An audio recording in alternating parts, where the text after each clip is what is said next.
All right, everyone. Welcome back to our RBT training. So today we're going to continue discussing DTT, discrete trial training, and exactly how we get prepared for that, okay? So when we choose our DTT programming, as we discussed, we try to use some standard assessment measure, okay? Something that's considered best practice. We've discussed using the ABLES, and we've also discussed using the VB map.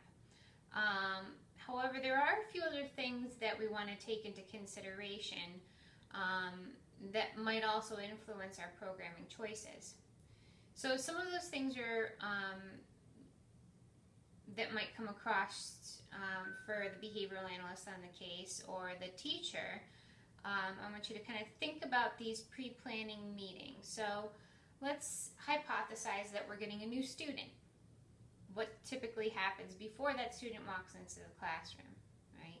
So first you have a PPT, placement and planning team meeting where you look at a variety of things. You do background assessment review. So you might look at what services they've had in the past, what their program goals were, what progress, what skills he learned during those times, okay? What goals he's coming in with from previous agencies that we can build off of, okay? Along with that, what assessments have been completed, whether they're developmental or whether they might have been the VB map, programming and placement type assessments, and what those results showed, so we can also use those in consideration. Also taking into consideration things from multidisciplinary team approach, such as occupational therapy, physical therapy, maybe some neurological things. Maybe taking into account too if there are some health factors that might play into things, or if a child maybe has some serious allergies. Certain times of the year we'll know that his behavior is going to increase and his ability to really learn tasks well and quickly is going to decrease. Or maybe that there is some cognitive component there, that their executive functioning has decreased, or maybe just their ability to learn quickly isn't going to be there because they really need more of that mass trial teaching format in order to learn best. Maybe there are some other things such as self-stimulatory needs that are going on, more of your occupational therapy type things where that they're going to be highly distracted. So maybe you're going to have to take into play that this student is going to need something like a sensory diet that goes along with their programming. So there is just a variety of things that need to be accounted for when you start that planning process, okay? But that starts from day one at that PPT meeting. And then you discuss some goals and objectives based on those developmental assessments. So again, this is the ABLES, okay? And remember, when we went through this, we could kind of see where we really needed to target and isolate for our programming in order to meet our individual's needs. But there are a few other things that we do need to take into account as well. Because before we even start DTT, our learner needs to have some prerequisite skills in order to perform. So if they don't have those, then we're going to initially teach to those first, make sure they have them mastered, and then we can really start our discrete trial training process. And we'll get back to what exactly those skills are, but what I want to continue with our baseline assessment process and our choice of training procedures, or training programs. So as we discussed, again, we pull from some sort of developmental assessment, such as the ABLES or the VB map, right? And remember, all of these have little codes here depending on the developmental skill area, whether it's manding, tacting, intraverbals, following directions, social skills, everything and anything, okay, within our developmental ranges can be linked to one of these. So your BCBA on the case or your teacher will then create what we call a program sheet. That's best practice, okay? I'm going to write this up here because this is incremental, some things that you're going to need to be able to do DTT. You're going to need a program sheet.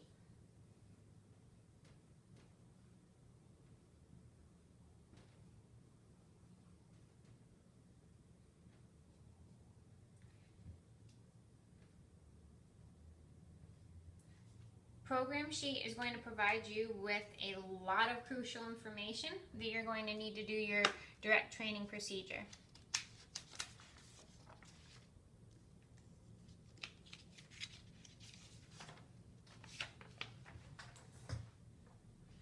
This is an example of our program sheet. I had another one that I was looking around for, but we'll find it later. Oh, yes. So, program sheet. This was pulled right off of the ABLES. The code here is B6. This program sheet is for the program Matching Pictures to Objects, okay? So if we were going to go back to our assessment of basic language and learning skills tracking sheet, so remember we've got all of our developmental areas here. B is for visual perceptual. And what was the number on here? It was B6. So we're going to go over to B6, which is right above matching picture to sample, matching pictures to objects, okay? And so that's how this program was chosen. So most likely this child would have all of these filled in, and then B6 would be next. So once you identify that program, like I said, either your BCBA or teacher will create a program sheet similar to this that shows you all of the directions and information that you need for that specific program in order to teach that skill and fill in that little block in their building, okay? So that's number one. You need your program sheet, okay? Number two is, even though you've got all of these directions and ways to run the program, how do I know what I'm supposed to teach, right? Well, that comes down to here. This specific program sheet is directly pulled from the ABLES. And so there is a small spot for targets, but a lot of program sheets are going to be handwritten by the person that you're working with. So you might have something more similar to this, okay? What we call a set list tracking sheet. I'm going to write that up here on the board because that is also an incredibly important part to DTI, is knowing what set list or target stimuli, what things you need to be crucially working on, right? So we're going to say set list.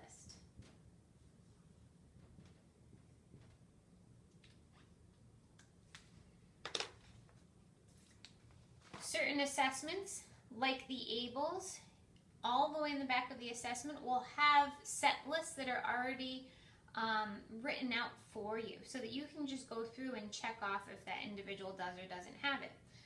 More academic-based set lists might be something like the full alphabet, right? All of the letters from A to Z would be down here. And then you go through and you say, okay, you test them. How many do they know receptively and expressively? So if you show the card A, what letter? They're able to say A. Okay, awesome. So you check that one off as being mastered, okay? You don't even have to bother with it. That would be doing kind of your baseline assessment.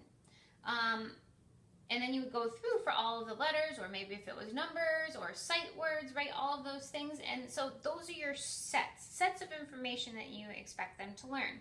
Here, with matching picture to objects, our set list is going to be a set or a list of pictures and objects that we expect this learner to work through. So we've got ball, car, hat, book, and then the list goes on. And so as you start teaching or using those objects or pictures or stimuli from your set list, you're going to say what day you introduced it or started working on it, okay?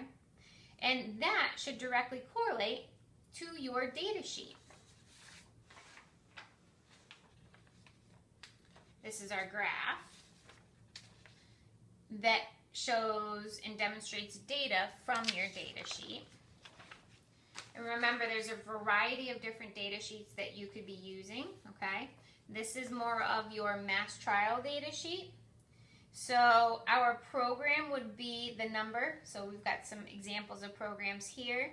And then you have the name of the program and then the prompt, which we'll get into the different parts of the program afterwards. But then in here, this actually gives you the set list, okay?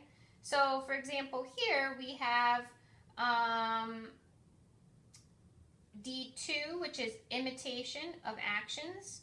Our prompt is do this. And then our set list is written out here. We've got put doll in bed, feed baby, drive car, blanket on doll. Okay, so all of these specific stimuli are included in here to help increase this learner's ability to play functionally with materials.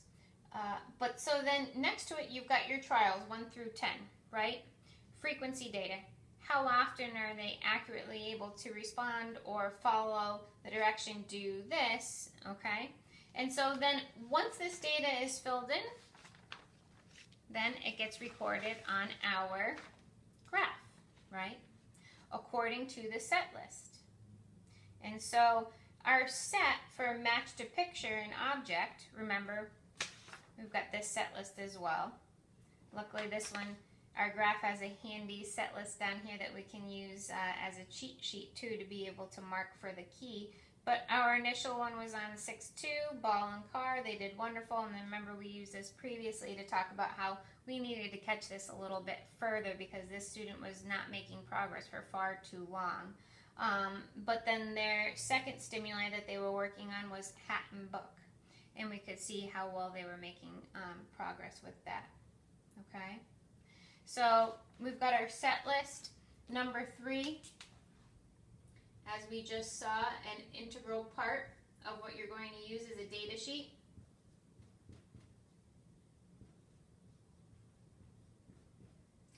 And number 4, which you also saw, is going to be a graph to assess your data over time and monitor for mastery. However, graphing isn't something that might always be asked of you. That might be something that's more left up to the responsibility of the person who is managing the program of the child that you're working with. Okay? All right. So those are the 4 main components that go into analyzing programs for running either DTT or also in general just knowing what programs that you're working on with children, okay? Because this doesn't have to just be for DTT, although this really is applicable to it. You know, you could use this incidentally. You could know that you're going to be working on identifying objects within the environment incidentally through play techniques and using more floor modeling, but you're still going to have a program sheet for that that gives you some basic directions in a way that you can increase the likelihood for learning with the person you're working with. You're going to have a set list, things that you expect for them to learn, labels within their environment, and then you're going to have a data sheet so that you can keep track of their incorrect and correct responding, and then hopefully a graph so that you can monitor their progress and mastery, okay? All right, so next we'll get into exactly what is DTT.